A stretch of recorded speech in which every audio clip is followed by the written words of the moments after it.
संभाव्य बात्या को नहीं लोके भयभीत थिले।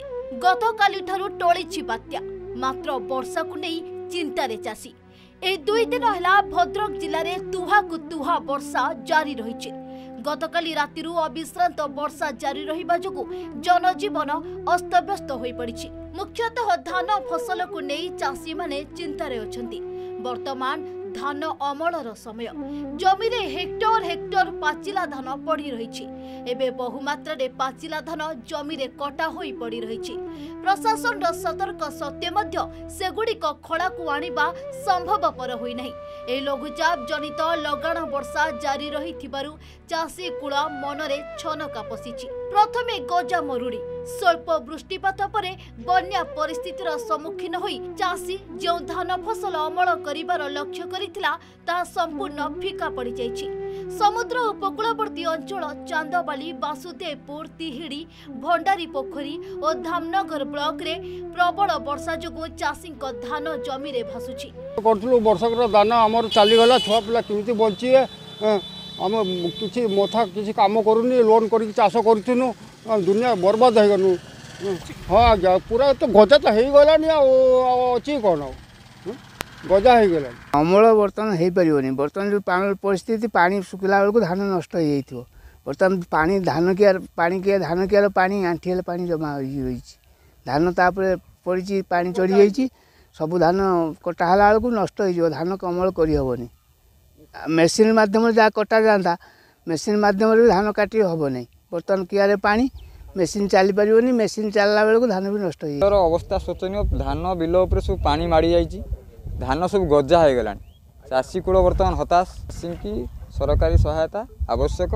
आम प्रशासन को अनुरोध करुचु सी तदंत करी सरकारी सहायता प्रदान करते। विभिन्न अंचल रे धान जमी रे वर्षा जल जमी रही धान नष्ट हेबा आशंका रही। वर्षा दाउरु निजर अमलक्षम धान को रक्षा करिबा पई जणे तणे प्रकारर चाषी तार चेष्टा चलाइछि। कोहला पागरे हाड़भंगा जाड़े बिलरु धान फसल अमल करने बड़ कष्टकर हो पड़ी। आमको आम प्राथमिक भाव जो गोटे रिपोर्ट पाइलु से जो आम फील्ड फंक्शनर अराउंड 50 ରୁ 60 हजार हेक्टर धान जमी रे धान गछ गुड़िक पड़ जा जलमग्न होती। तो सेटा फाइनाल जो आम आसेसमेंट करा से जना पड़ो जे केते क्षतिग्रस्त होती से जो फाइनाल आसेसमेंट आम निर्देश आमको आगामी 7 दिन भितर कंप्लीट करके रिपोर्ट प्रदान करने। आरंभरु धान बिहन रे गजा मरुड़ी परे स्वल्प वर्षा जोगु चाष उपरे प्रबल प्रभाव पकाइथिला। धीरे धीरे चाष को चाषी माने आगे नैथिले। आशा थिला किछि भल अमल हेबो बोली, किंतु परे अदिनिया वर्षा और चकड़ा पोक पाचिला धान को नष्ट करिथिला। एबे प्रबल वर्षा जोगु अमलक्षम हेबाकु थिबा धान गुड़िक नष्ट हेबा नै आशंकारे चाषी कूल।